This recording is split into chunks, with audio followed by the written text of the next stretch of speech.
1989, Al Bielek came forward to reveal his participation in the astonishing Philadelphia experiment, that he had survived time warping, invisibility, and electromagnetic zapping. Let's give a hand of applause, if you will, to Al Bielek, the lecture for this hour. Al?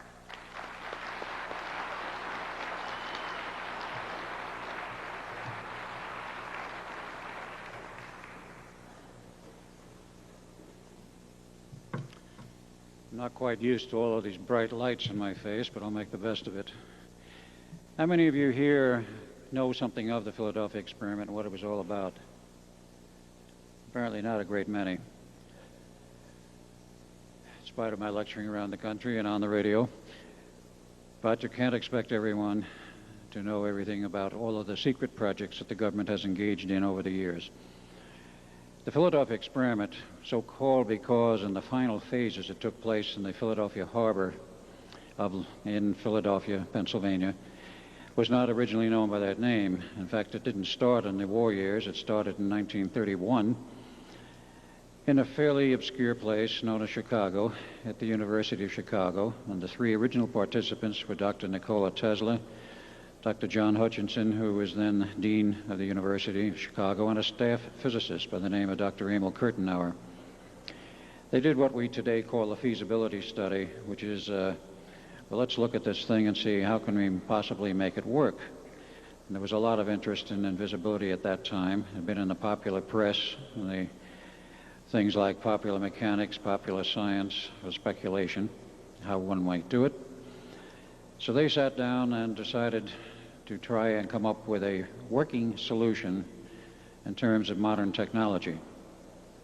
Nothing much happened in the first 2 years, in fact, the first 3 years. In 1934, this project was transferred out of the University of Chicago to the newly formed Institute of Advanced Study at Princeton, New Jersey. Now, the Institute is not part of Princeton University, but is on property owned by the university itself. And the original people who staffed it up, there was only 4, Dr. Albert Einstein, Dr. John von Neumann, a Dr. Alexander, and a Dr. Oswald Veblen. The staff increased as years went on. Of the beginning of this project, they continued in that humble means of study. But in order to understand what they were studying and what they were doing, I have to give a little background history as to the, shall we say, the scientific background that preceded the start of this project. I'll give a thumbnail sketch of the principles who were involved and also some of the other European mathematicians who laid the groundwork. The first man involved, Dr. not von Neumann, but Nikola Tesla, was born in 1856, Smiljan, Croatia, now part of war-torn Yugoslavia. Of poor parents, his father was a priest, and his mother was illiterate. He wanted to go to engineering school early on. His father wanted him to become a priest. He eventually relented and let young Mr. Tesla attend the university school of his choice. In 1879, his father died and left him with no funds to continue, so he had to go to work. He continued to monitor classes as best he could, but nevertheless he went to work first for the telephone company in Budapest, and then later on he went to Paris. That was in 1882, and he became part of the Continental Edison Works, continuing during this period to argue with his professors about AC theory and that sort of thing. He didn't get anywhere. He finally decided he needed green pastures, much greener than he could find in Europe. So he emigrated to the United States in 1884, quite broke, had 4 cents in his pocket. A book of poetry he wrote, a command of 11 languages, but most important of all, he had a letter of introduction to Thomas Alva Edison from the works manager in Paris. He was introduced to Edison, went to work for him for about 6 months, and left over a dispute of money. Went back to ditch digging or whatever he could find, and in that period of the first year and a half, finally he met the then president of Western Union Corporation, who apparently had a great deal of faith in what Tesla had said and was doing, funded him with the first laboratory, gave him a check for $35,000, and sent Nikola on his way. In the succeeding years, he made quite a mark for himself, both in terms of engineering and in terms of social life. He became part of the Institute of Electrical Engineers, newly formed in New York in 1884, and he was a regular lecturer. Eventually, at one of those lectures that was attended by George Westinghouse, who became very interested in his AC power system, which he demonstrated at that same lecture, and funded him by buying all 20 of his patents then issued in the U.S. for the entire AC power system for $1 million cash and a royalty of $1 per horsepower. Needless to say, this put Mr. Tesla well on his way to funding anything he wanted to do. Very briefly, he built the power generating equipment for Niagara Falls, the first major hydroelectric power station in the U.S., beat Thomas Alva Edison out, who wanted to supply D.C. It's ironic because today we're going back to D.C., and that's a different story. In any case, he built the Niagara Station. In the 1893 Chicago World's Fair, he demonstrated two-way radio. This was in 1893. Some 9 years ahead of Marconi, who won world acclaim for being the first person to transmit across the Atlantic in 1902 a Morse code signal, the letter S, from Italy to Newfoundland, and won the international award and the acclaim. It seems, however, that he stole the ideas and the technology from Tesla because he had visited Tesla in New York in his laboratories some 9 or 10 years previously. In any case, Tesla continued on. In 1898, he demonstrated a radio-controlled boat in Madison Square Garden, another first. 1889, he went to Colorado Springs and for 2 years did basic research. Held a press conference when he was completed with that work and announced something of what he had done. He then went to J.P. Morgan, who had been his financial backer for a number of years, told them he could transmit sound and images through the air, what we today call radio and television. J.P. Morgan's eyes literally lit up. He says, if you can do that for me, Mr. Tesla, you have all the money you want. He built the Wardenclyffe Tower in New York, and it was nearly complete when Mr. Marconi was the first to transmit across the Atlantic, and J.P. Morgan lost interest after that. He also completely dropped out when Tesla announced he wanted to demonstrate free transmission of electrical power. That didn't exactly sit well with the power elite because they were making a vast fortune off of the AC power equipment with standard transmission wires and transformers and everything we know today. So he was eventually dusted out of the textbooks, college textbooks. And the only thing you will find him known for today was the fact that he developed the Tesla coil. That's the only thing they'll admit to in the books. It's a terrible tragedy because the man practically founded single-handedly our industrial establishment as we know it today, due to his contributions of AC power, radio, fluorescent lighting, and a few other things, over 450 patents. But nonetheless, he went onward with his laboratory work, met Franklin Delano Roosevelt in 1917, was asked to do work for the government during the war, which he readily did. And in 1919, out of the remains of the American Marconi Company, which was seized by the government in 1917, a new corporation was formed called RCA. I think everyone's heard of RCA. They started up in December of 1919 and took on board many of the engineers from the old Marconi Company, including Nikola Tesla. He became engineer, chief engineer, later on the vice president and director of engineering and research worldwide, a post he held from 1935 to 39 when he retired in 39 with a huge retirement party held for him at Cherry Hill, New Jersey, RCA offices. The public record says that he became a recluse in 1931 and stayed in his little hotel room in the Hotel New Yorker for about 12 years and conveniently died on 7 January 1943. Nothing could be further from the truth. They were as busy as 12 years. He demonstrated in 1931 a Pierce-Arrow automobile converted to electric power with a 75-horse motor under the hood and a little black box on the dashboard which picked up free power from an unknown source. He had a lot of press coverage on this. He also drove it over all of New York State, apparently. And what happened to the car after that, nobody seems to know. And he was involved in other research as well as the Project Invisibility. His contributions were enormous in many areas, but that's just a little bit of a background of Tesla. Now, there were other people who made contributions. Very briefly, in 1863, you had a Dr. David Hilbert born in Germany, who was a profoundly revered mathematician, a PhD in mathematics, developed 5 new systems of mathematics, including what is called today Hilbert space. That's a neat term, which is a means of trying to describe what he did, namely how you mathematically describe multiple realities and multiple universes. Very important to what came later in the 40s. Hilbert taught in the German university systems until 1930. Dr. John von Neumann, many other people met him during that period. And he retired in 1930 and died in 1943. 1879, Albert Einstein was born, Ulm, Germany.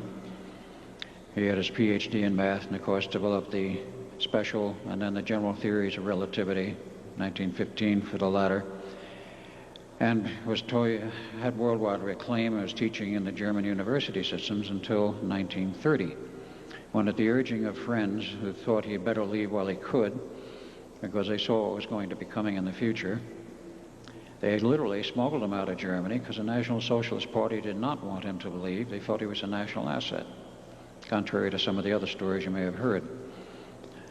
And he was smuggled into the U.S., went to Caltech in Pasadena, California, taught there for 3 years until he was invited to join the staff of the Institute, which he did in 1933 and remained there till his death in 1955. 1903, Dr. John von Neumann was born in Budapest, Hungary, and he was a prodigy with mathematics from an early age. Eventually he liked to hedge his bets. He took a degree in chemistry in 1925 and his PhD in math in 1926. He also taught in the German university systems for 4 years and left for the United States in 1930. Before he left, he met and talked extensively with Dr. Hilbert, met J. Robert Oppenheimer in Germany, who figured in the latter part of von Neumann's life.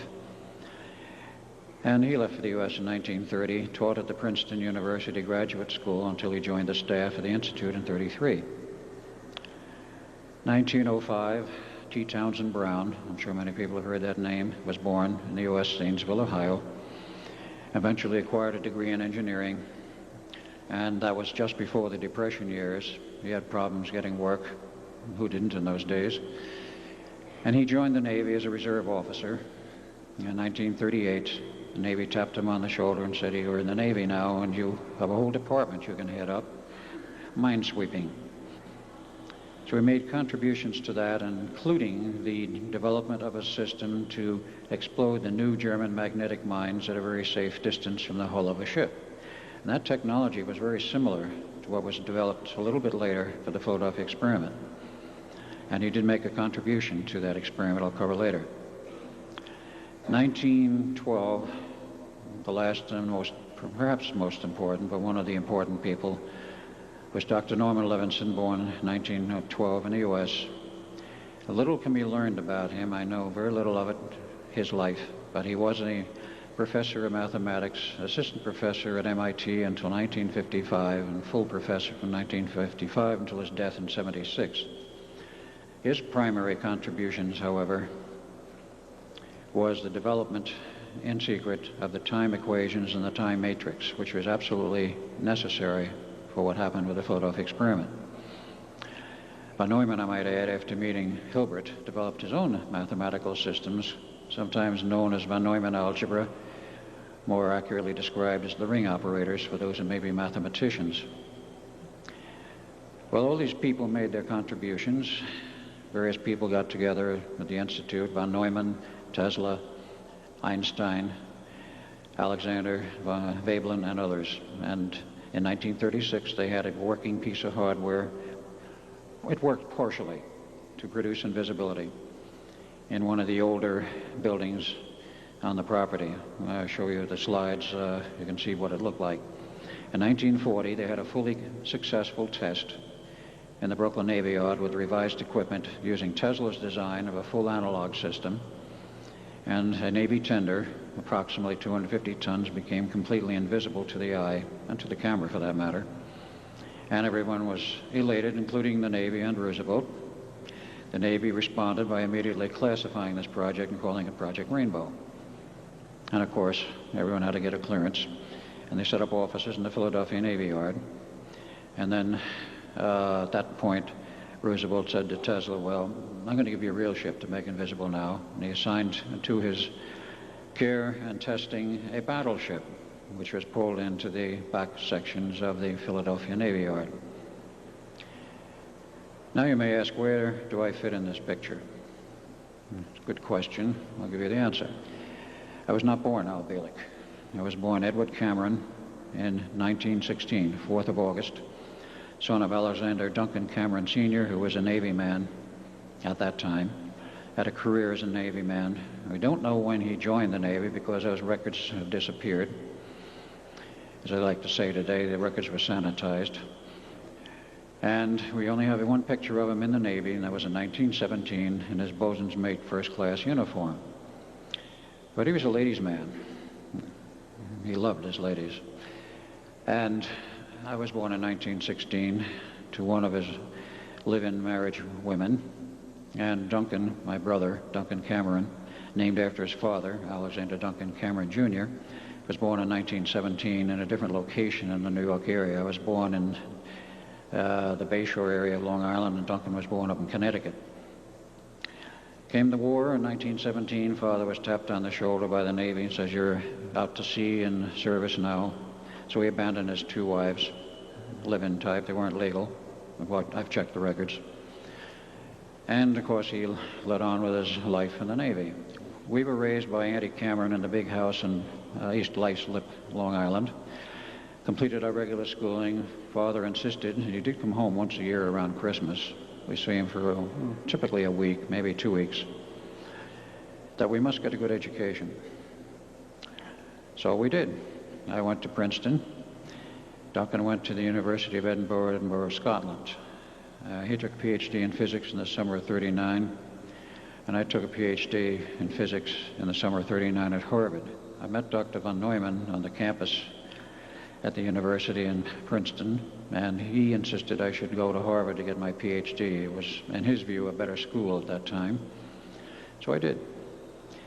I did not learn until much later why he had such an interest in me. That's an interesting, long story. In any case, we both graduated in the summer of '39 at Father's insistence, who had left the Navy in December 31st, 1929 with a heart condition and a pension. We joined the Navy in September of 1940, 50 Church Street, New York. Were given commissions, Lieutenant J.G., and sent to a special Navy 90-day wonder school for special officers and their special programs. We graduated, and in January of 1940, we joined the project at the Institute. We thought we had a good education at Harvard or at Edinburgh in the cutting edge of physics and mathematics. Well, we quickly found out how little we knew, because the real cutting edge was at the Institute of Advanced Study, which at that time was considered the premier think tank of the world. They were way ahead of the schools and universities, and they were dealing with time matrices, and they were dealing with 5-dimensional realities and a few other things which we had never heard of. Be that as it may, we were brought up to speed. We did make some contributions. Primarily, the Navy wanted us there to make classified, detailed reports on the project. And we shuttled back and forth from the Institute to the offices in the Philadelphia Navy Yard. And the project went on. And in 1941, January, the Navy tapped Duncan and myself on the shoulder and said, it's time that you learned what the Navy's all about. You're going out to sea for a year. So they gave us a nice plush assignment on the USS Pennsylvania, which was the flagship battleship of the Navy. It was Roosevelt's first choice we went to sea. And we cruised around the Pacific for about 9 months. October of 1941, the ship came into Pearl Harbor for overhaul and dry dock, and we took leave to San Francisco. On December 5th, our orders were cut for a return to Pearl Harbor, December 5th. We were about to board a plane at the Naval Air Station when we were intercepted by a Navy captain who said, your orders are canceled, gentlemen, come with me. So we did. We were taken to an upstairs room of the Naval Air Station and met Hal Bowen Sr., who was then the director of the Office of Naval Engineering. Today they call it the Office of Naval Research, and that name change occurred in 1946. But he told us, as a gentleman, we have reason to believe the Japanese are going to attack Pearl Harbor within 48 to 72 hours. We don't want you there. You're too valuable to us. Finish out your tour time in San Francisco so you can do paperwork for the Pennsylvania. You can do tour work for the Pennsylvania paperwork. Finish your tour out in San Francisco. And when that's over, in January you'll return to the Institute, and there'll be nothing but hard work. So we did. We had a ball in San Francisco, returned to the Institute in January of '42 to see preparations nearly complete for the test of the battleship. And Dr. Tesla was having fits. He was saying there's going to be a very severe problem with personnel. We've got to do something about this. He went to the Navy, and the Navy refused to give him any further time. They had assigned a test date for March of '42. And he had a choice to make. Either you go ahead with the test and hope that everything comes out all right, or you cancel the test in order to save the lives of personnel. He chose the latter. He sabotaged the test. Nothing happened. And he bowed out, said the test is a failure. I have other things to do. And you have a very good man here who can take over, Dr. John von Neumann. Well, there are two versions of this story. One says he left, the other says the Navy fired him. In either case, he left. I think the volume's a little too high. That's better. And von Neumann took over with his own approach. He decided to change the analog approach to a fully pulsed system and make a few other changes. In fact, a lot of change in basic engineering and hardware. And he made certain other selections with the Navy's approval. Number one, he wanted a ship which was designed from the ground up for this test. He went to the drawing boards at the Newark Navy shipbuilding yards, not specifically Navy, but a lot of Navy ships were built there then. Picked a number off the drawing board, DE-173, which later was named the Eldridge, and said, I want the interior left unfinished and gun turret number 2 unfinished, just a big hole there, because I'm going to load a lot of heavy equipment in the hold of the ship. Ship came down the ways in September of '42, went to dry dock, had the heavy equipment installed. That was 2 very large 75 kVA alternators, which went down through the hole, were bolted together with the gear drives and the motor drive, and slid on rails to the center of the ship. And a very large diesel electric generator to power this system separately from ship's power, about 8 megawatts output, was also installed, and all the other heavy equipment. And then it was taken out of dry dock, went under its own power to the back regions of the Philadelphia Navy Yard for final outfitting. And the final outfitting with electronics took place from roughly December of '42 through the first 3 months of '43. Now, we were back fully on this project from '42 onward, I should say the early '43 onward, and we were there to lend whatever assistance we could. We insisted to von Neumann that there would definitely be a problem with personnel, and he eventually agreed. He tried to study this thing and come up with an answer. Briefly, I'll get a little bit of the physics in here, so maybe you'll understand why. In any case, he decided to try and build a counterfield with a 3rd generator. They had enough problems synchronizing the other 2 large ones, but they did finally with special electronic equipment. But the 3rd generator, which was intended to build a counterfield for protection of personnel, never worked properly. They couldn't synchronize it with the rest of the system. And along about May of '43, one of the technicians assigned to us was zapped, went into a coma, went to the hospital, and eventually after 4 months he recovered and was mustered out of the Navy. So it was back to square one. Von Neumann dropped that idea in that system, and he proceeded with the original design.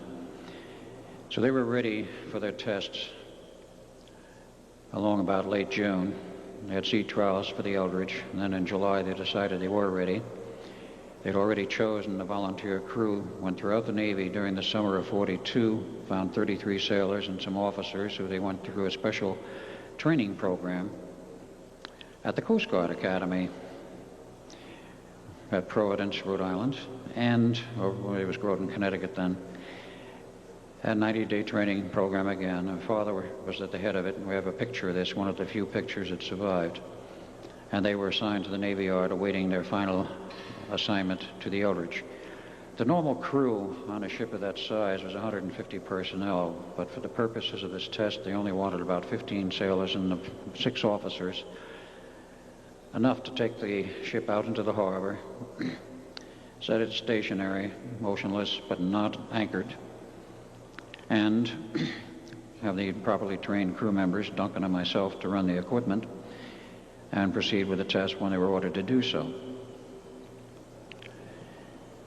Now, what did they intend to do with these tests? The primary purpose was to make the ship invisible to sight and to radar. Now, in 1940, they had no problem making that tender invisible to sight, but they were not concerned with radar at that time, which is merely an extension of light energy, but at a much lower frequency. But there were no personnel on that tender. So now we have a situation where you have a ship with personnel on board and where the power is much, much higher. Let me give you an idea of how much power was involved. In the final design of Van Neumann, you had 2 75 kVA alternators, which were pulsed at a low frequency, and they drove 4 Tesla coils on the deck of the ship. These were single spirally wound coils, copper tubing. And there was a lot of amperage going into those 4, and there was a rotating magnetic field that was generated. There were 4 radio-type transmitters, AM transmitters, with boosters designed to be able to put out 2 megawatts each, CW. That's far beyond the standards of radio broadcasting in the United States, which gives you a 50,000 watt limit. Here we were running 2 million watts each, 4 of them. And they were pulsed, which says the peak power went up still higher. A special antenna had been designed by T. Townsend Brown for this test. For the operation, there was a quadriphase antenna fed by these 4 transmitters, and all of the other control electronics were down in the control room, which I'll show you with a picture of the Eldridge where it was. So it was very high-powered equipment, and there was good reason to be concerned. Up to that time, humans, to our knowledge, had never been exposed to such extremely high electromagnetic radiation, and nobody had a track record or history of what might happen. Today we do. Today we know what will happen. It was partly as a result of that test and other tests made since. In any case, they did proceed with the test. First test, July 22nd, 1943, on the Eldridge, out into the harbor of Philadelphia. The orders came from a carrier with an observing group aboard, which included Dr. Van Neumann and a Navy captain by the name of Captain Harrison. The orders were by radio for us to fire up the equipment. You see, there were no computers in those days. There was not very good means for remote control, so it was decided to have 2 men there who knew what the system was, namely Duncan and myself, to run the equipment, and in case something went wrong, be there to shut it off, or do whatever we had to do. On orders, we turned the equipment on. It was about 1,000 hours, and for 20 minutes, everything appeared to be perfectly normal and the way they wanted it. The ship was invisible to radar and invisible to sight, with nothing but a haze around it. But the captain noticed something he didn't like through the binoculars from the deck of the carrier. There was a water line around the ship, but it was a huge water line. That is to say, it was much further out from the ship than one would expect.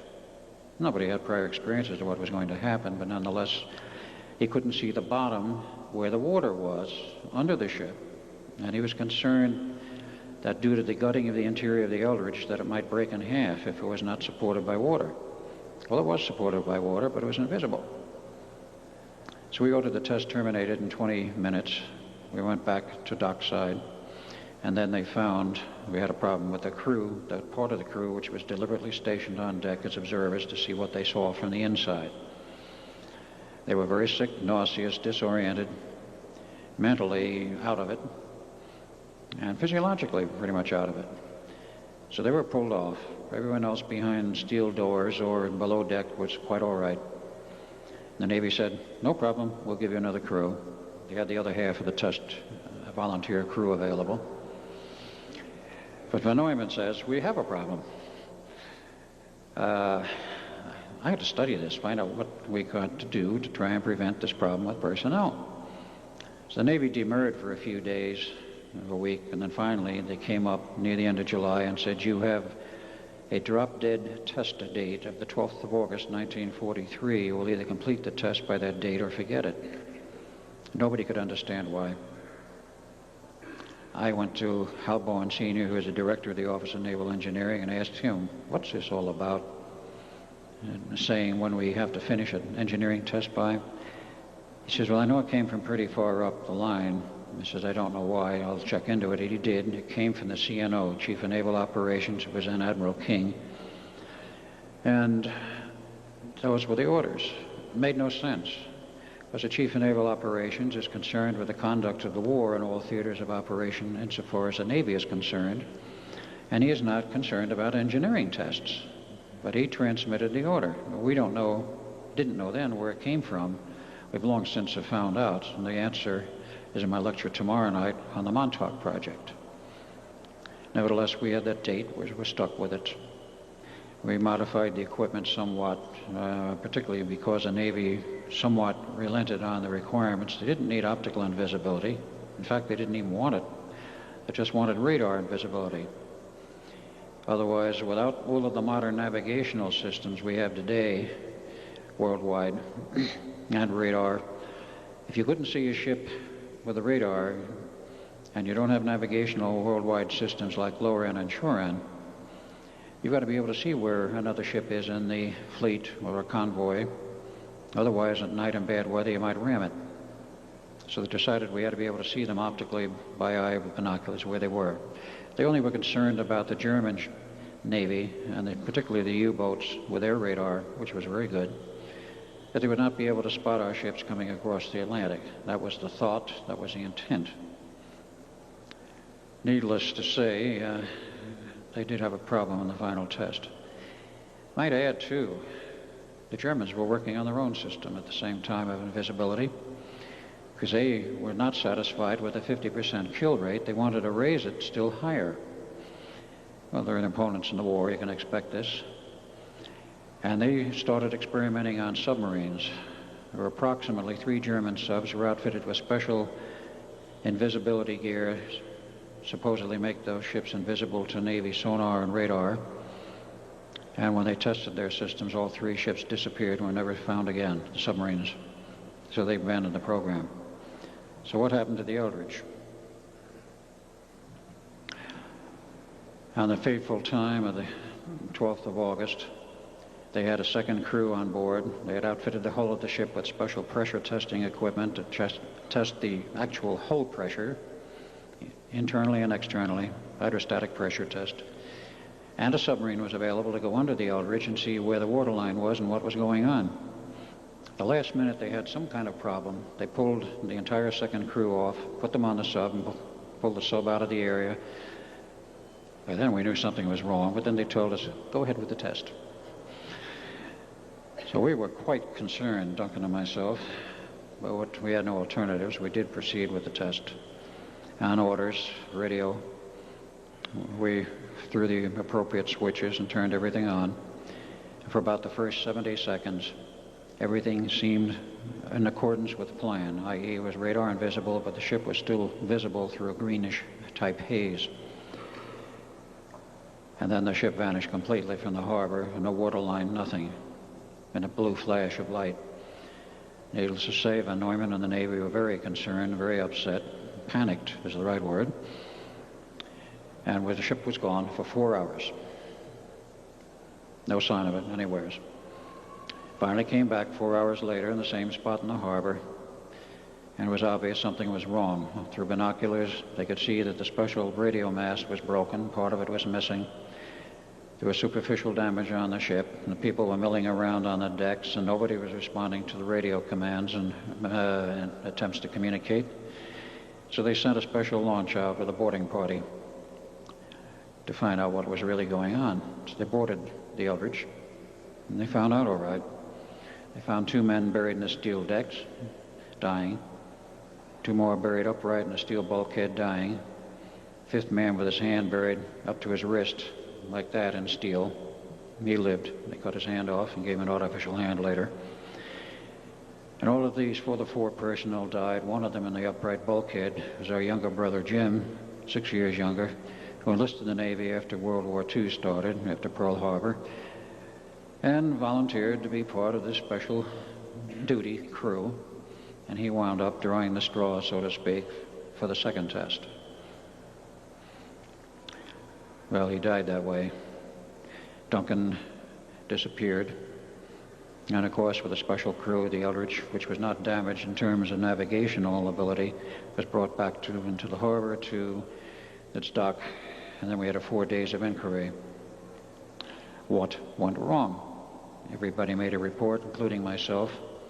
I told them what happened. They didn't believe me. And Van Norman didn't believe me either, and he says, I'll talk with you alone later.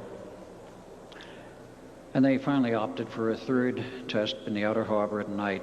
They put new equipment in. The equipment was badly damaged in the hold. It was smashed and wrecked. Yeah, I'll tell you in a minute why. They opted for a third test, install new equipment. They already had 9 or 10 sets of spares, and the main generators were undamaged. Put in new equipment, and in late October, about 10 o'clock at night, 2200 hours, on 1,000 feet of remote control cable with no one on board ship after they were on station and removed personnel, they threw the switches and turned the equipment on, and the ship disappeared and came back about 15 or 20 minutes later, a smoking ruin again in the hold of the special equipment, at which point the Navy threw up the hands, says, we quit, stripped the ship of that equipment, put in the normal war equipment, and sent it to sea. It saw war duty in the Navy operations from roughly January 1, 44 until sometime in 46 when the Eldridge was put in mothballs. Stayed there until 1951, I believe, when it and another destroyer were transferred to the Greek Navy. There was quite a ceremony for this. Greeks inherited it, called it and renamed it and called it the Leon. It's still in service in the Greek Navy today. We just had feedback on this a few months ago. And the U.S. Navy wants to buy it back. They say for a museum piece. Whatever the reason, they do want to buy it back. But the logbook, which under maritime law must remain with every ship from the date of commissioning until it is decommissioned, was with the Eldridge or Leon. The Greek Navy went to the logbook to find out what had happened to the Eldridge before they bought it. They had heard some rumors too. Every page in that logbook prior to January 1, 1944 had been ripped out. So there was no real record of what happened. Now, I want to show a few slides here, and then we'll get into the final phase of the experiment, what happened. I don't have too much time, but let's proceed with this.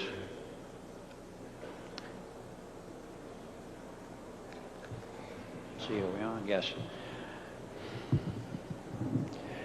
I'll swing over here a little bit. The Institute of Advanced Study, as I had mentioned, was founded in 1933, and in 1939 they dedicated the new Fuld Hall, which was their administrative building, and that's a picture of it. See, in 1989, after my memories of the Philadelphia experiment came back, I went back to look at some of the old areas I knew I had been in. I took a lot of pictures.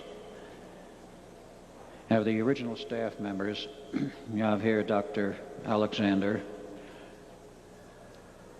I think everybody has seen pictures of Einstein smoking with his pipe. Dr. John Van Neumann, taken in Europe before he came to the U.S. Dr. Oswald Veblen, who were the 4 original members of the staff. And a picture of a very famous German mathematician, David Hilbert, who never left Germany and was not part of the project, but his work was a major part of it. Now, in wandering around the, shall we say, the university grounds, Graduate University, I eventually went into Fuld Hall, and they have this huge library there, which is where I found some books I couldn't find previously, namely those of Dr. Norman Levinson. He wrote 5 mathematics treatises and books which are available in the open literature. But I was looking for reminders in my past, and out in the courtyard and back of the graduate school, you can see it's a very elegant, very old school, second oldest in the U.S. It's over 150 years old. And I found other things of interest, like this pine tree. Very tall, very old. No part in the experiment, but it caught my fancy, so I took a picture of it. And the interior of one of the study halls in the graduate school, which had a very familiar feeling to me. Very elegant mahogany woodwork. The school is very well maintained. All of these things had memory to me, including this chapel, Princeton Chapel. And some other things happened after that experiment failed. I had a girlfriend. If any of you saw the movie, The Philadelphia Experiment, one of the two sailors who ran the equipment, namely myself, had a pregnant girlfriend who I wanted to marry, but the Navy wouldn't allow me to see her. We were under quarantine. So I asked von Neumann, I said, look, I don't want a child born out of wedlock. I want to marry her. Can you arrange this? And he said, I think I can. They didn't control him on the campus at all. So we arranged a wedding in the chapel with a Navy chaplain. And we were married, and the son was born in 1944, February. And I remained in the Navy, and eventually was moved to Los Alamos and became part of the atomic bomb project from July 44 to July 47, as did von Neumann. This was the laboratory where much of the work was done on the Philadelphia experiment.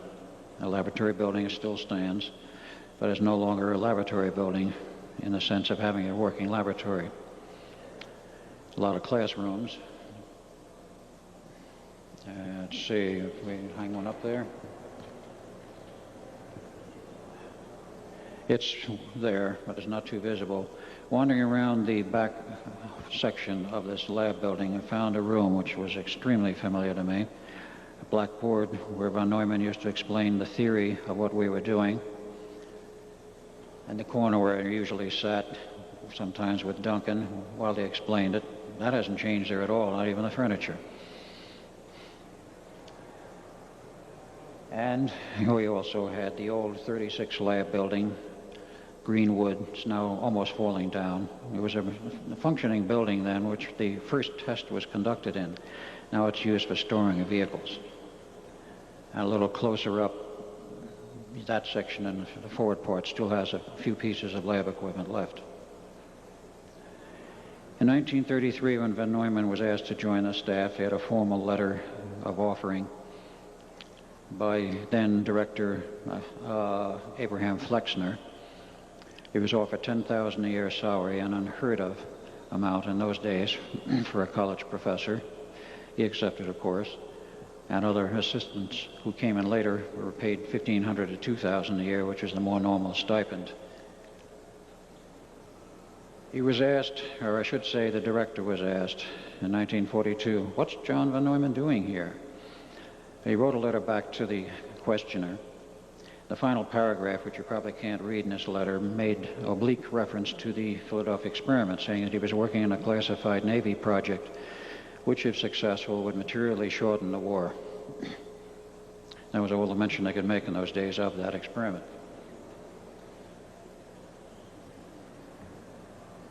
This may be a little hard to see with the lights, but I'll try to point it out to you. This is a picture courtesy of AAA of the Philadelphia area, and I'll show you where the Navy Yard was on this map.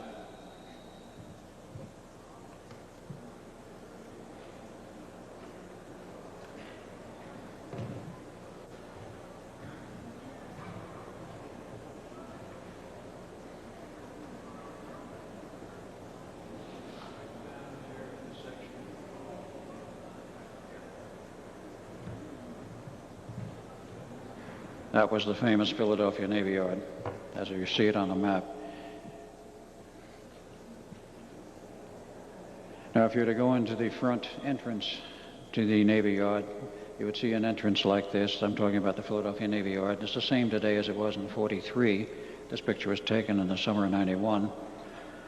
See, in those days, they didn't have superhighways, but now they have I-95 with a bridge over the major river there, and you can park off to the edge of the road and take all the pictures you want of the Philadelphia Navy Yard. Whatever security they had once is long gone. But in 1943, this is what it looked like, a photo taken from an aircraft. And it was vastly different. In the back, you would see no buildings. The back section was where the classified work took place. There was an entrance section or bridge, drawbridge, over to the left.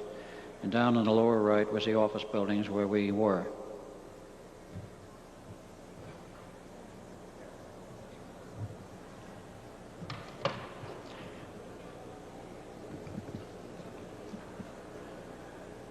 Today you will see the Navy Yard much like this, loaded with ships and storage. It's quite expanded from those days. And to give you a little idea of the Philadelphia Navy Yard as it is today, that is of '91.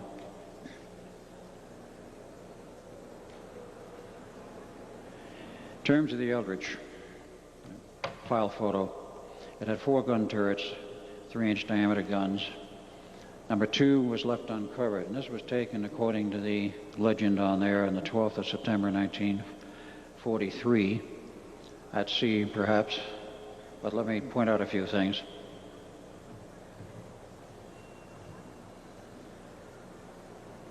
Turret number 1, gun turret number 2, which was not covered, moved to dummy, 3 and 4. Control rooms right here, where we did all of our work, control the equipment. See an entrance door, that's where we came out. Went in. Special antenna at the top of this main mast. That special antenna was, of course, built by T. Townsend Brown, and all of our major control equipment was inside that steel control room, which was literally on deck.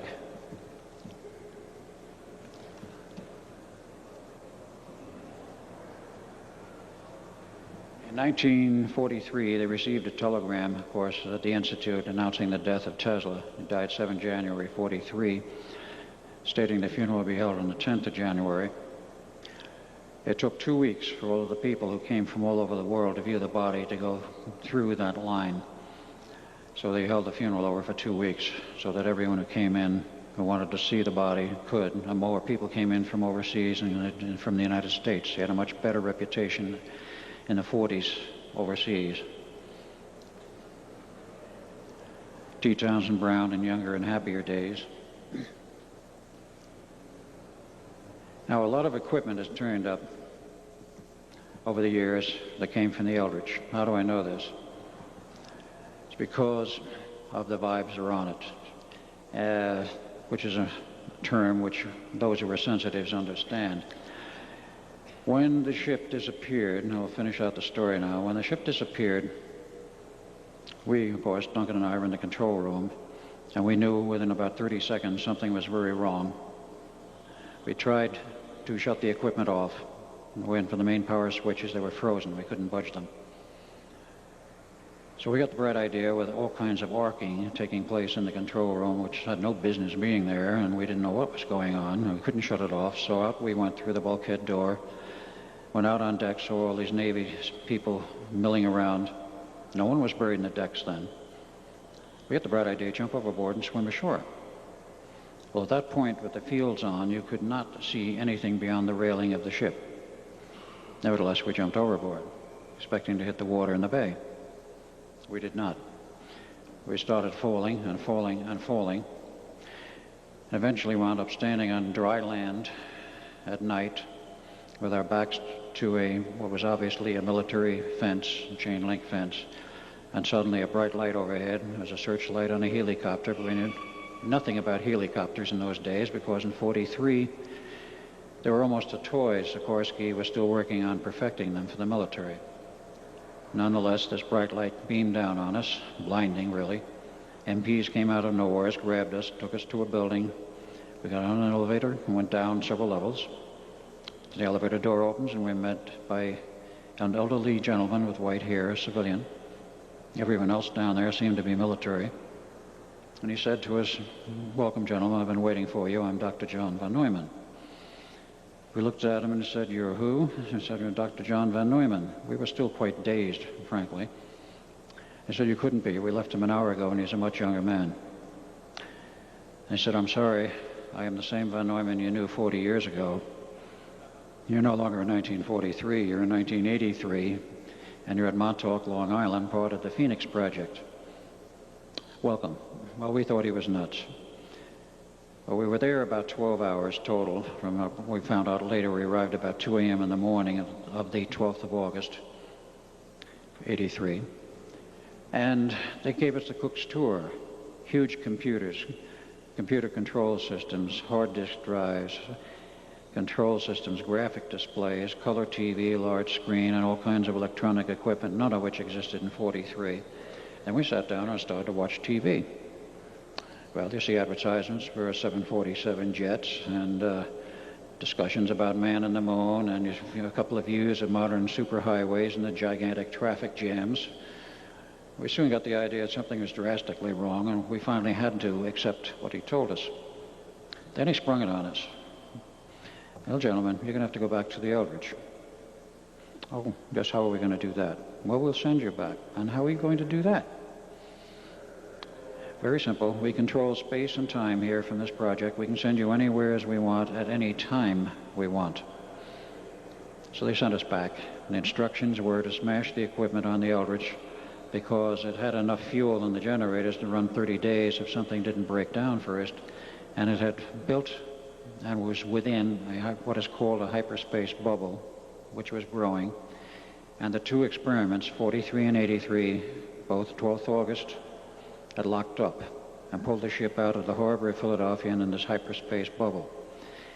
Now, a hyperspace bubble is nowhere physically. It is describing an artificial reality which is not of this Earth or not of the solar system as we know it. It's outside of it in a manner of speaking. But as long as those fields were functioning and intact and surrounding the ship was intact and the personnel on board were intact. But it was creating a massive problem which, he said, threatened possibly the Earth itself, and the equipment had to be destroyed in the Eldridge, and we had to go back to do it. So we did. We smashed it with axes. As the generator started to wind down and we smashed enough control equipment, we knew they were winding down and the thing was over. We went back out on the deck of the ship, and that's when we saw the buried personnel. And we both saw Jim, and Duncan took one look at this. And he decided he didn't want any part of it. And he looked at me as he jumped overboard and disappeared because the fields took almost 2 minutes to totally collapse. And he went back to 83 sometime in that period at Montauk. We found that out in the records later. And he was no longer seen in the time of 43. I remained. We had our inquiry. And of course the project was scrapped after the final test. I remained with the Navy until 47, family and all. And that's some more of the story. May not have that slide in there.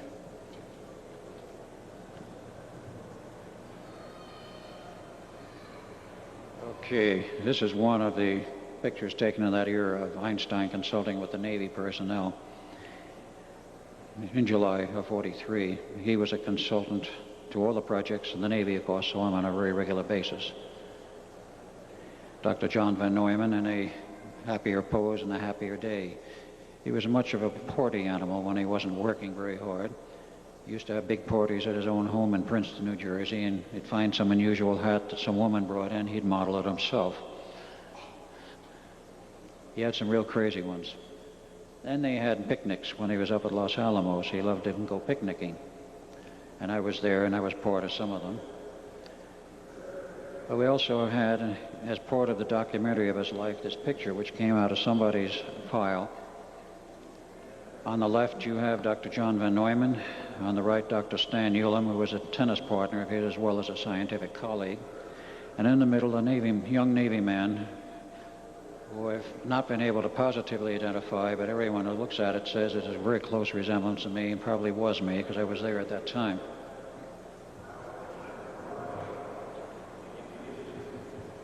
That gentleman in the middle, the right age bracket would have been 26, 27 then. Von Neumann, as the whole project, including the bomb project, was over, wasn't too happy a man. Another one of his colleagues, he worked together with this man to build and design the all electronic digital computer between 46 and 52. And that is a photo of the working model, the first one built. It's now in the Smithsonian. And Neumann, as he aged and became sick, he did come down with cancer. It was considered incurable. And in 1956, he was testifying before Congress on some matter in a wheelchair. Formally, he died of, and officially of the record, he died of cancer in 57. It was not so. He's still alive today. I'm sure many of you heard of the Federal Protected Witnesses Program, in which an identity is changed and the person may be moved to another location, but they continue essentially the same work they were doing. That's what they did with him. They gave him a pseudonym. He had to be kept around.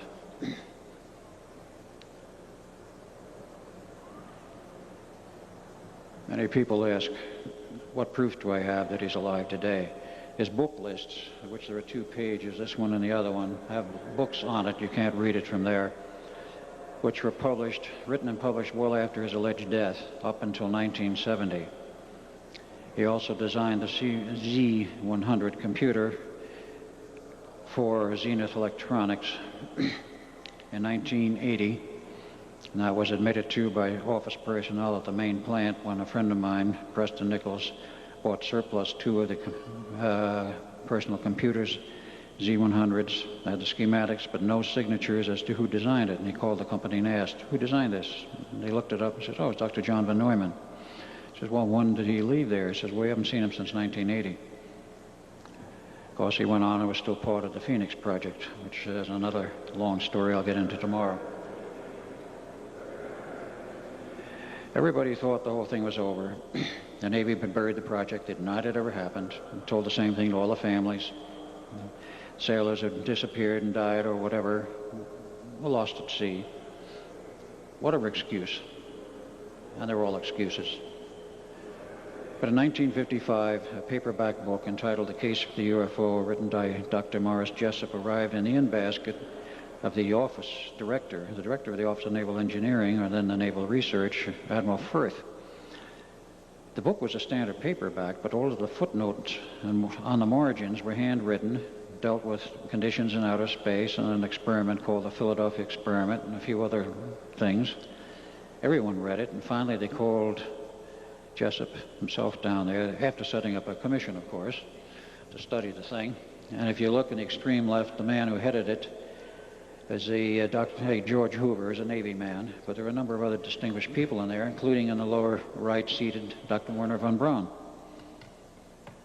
And they read these notes, and they called in people, and it seems like Dr. Jessup became very interested in the Philadelphia Experiment, started an investigation of his own, wound up with a huge file in 1959, and called a friend of his, a Dr. Valentine, who is still alive today, said, I'm coming over for lunch. I think I've got the answer to this thing, and I'm bringing my notes. The public record says he never arrived, and he was found dead the next morning of monoxide poisoning in his car in a park in Dade County, Florida. Alleged suicide. Caused a furor in the press. As a matter of fact, he did arrive for lunch at Dr. Valentine's, received a phone call warning him that his life was in danger, and supposedly gave the file to Dr. Valentine, who buried it somewheres, and we've never found it. No one's found it since. And Jessup eventually left after lunch and was accosted and died in his car. And I know from a witness who I ran across, who only talked with me once and wouldn't give his name, that the man was murdered. And he was an eyewitness to it, and told me about this on the phone, and I've never had any opportunity to investigate it further. But Jessup became a martyr to this whole thing, but they never died again. The project seemed to crop up here and there in the press repeatedly from that point on. Von Neumann retired from the government service in 1983 after the crash of the Phoenix Project and went to his upstate New York home.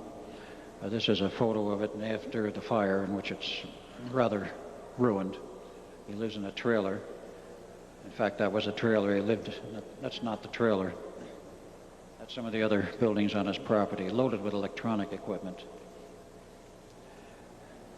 A trailer, and my rental car was mine in one of my visits. In this picture, you will see Preston Nichols on the right, and the man leaning down with a hat on is Mr. Decker, who is a pseudonym, is actually John Van Neumann. As Van Neumann, as a younger man, notice the bushy eyebrows, the cast of the chin, the ear on the right, taken October 5th, 1992. We took him to dinner, the four of us. If you look closely, you will see he appears just about the same, other than the loss of hair and the white hair and the jowls. I have every reason to believe it is the same man. Well, apparently we lost one. No, I think we're out of... No, we're not out of slides. Okay. A lot of equipment's turned up, including this frequency meter, at his trailer, which has the vibes on it. Having been through it and finally recovered my memories, I could recall what it felt like then, and it felt the same. Equipment leaves a particular identity pattern or signature. This was another piece of equipment that turned up. It was the master pulse generator used on the Eldridge, had the same vibes. I think we're having a problem with slides. One of the radio receivers that was used, another one that was used on the Eldridge. It still works. Preston has it in his collection. Built in 1941. It shows the outline, all tube circuits.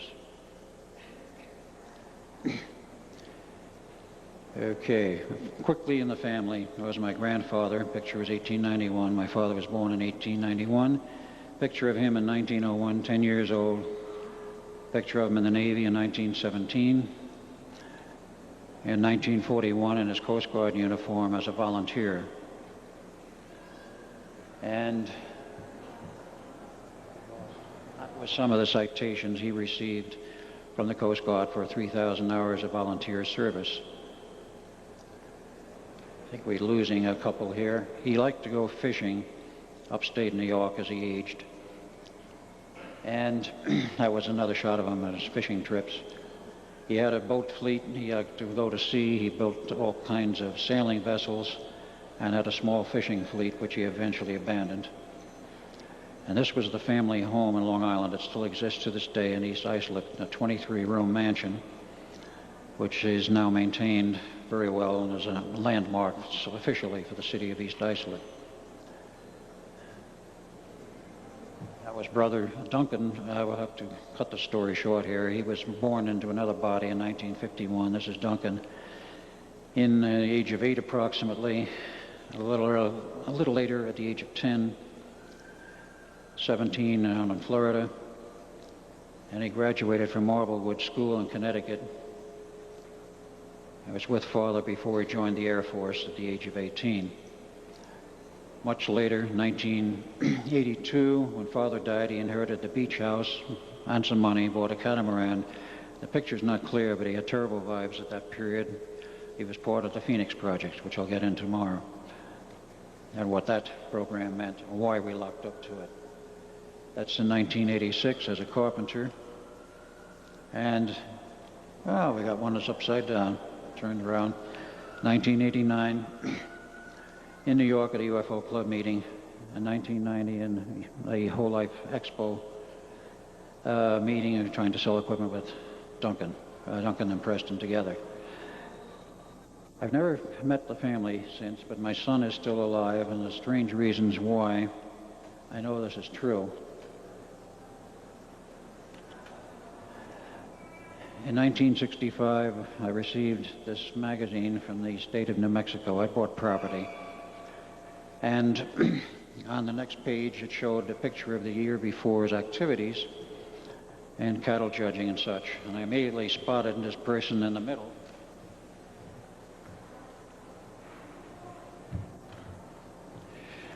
Who, for whatever subconscious reason, stirred me rather heavily. Later, I blew this up, and that's a close-up. For reasons I know now, that was by some reasons or accident. There's a picture of my son. He's involved in agriculture most of his life, living in New Mexico. And he happened to show up. I never did find him then, the next year, or even as late as 1990. There's always been government interference in trying to meet with him. They will pick him up and abscond with him if necessary, and it has been done.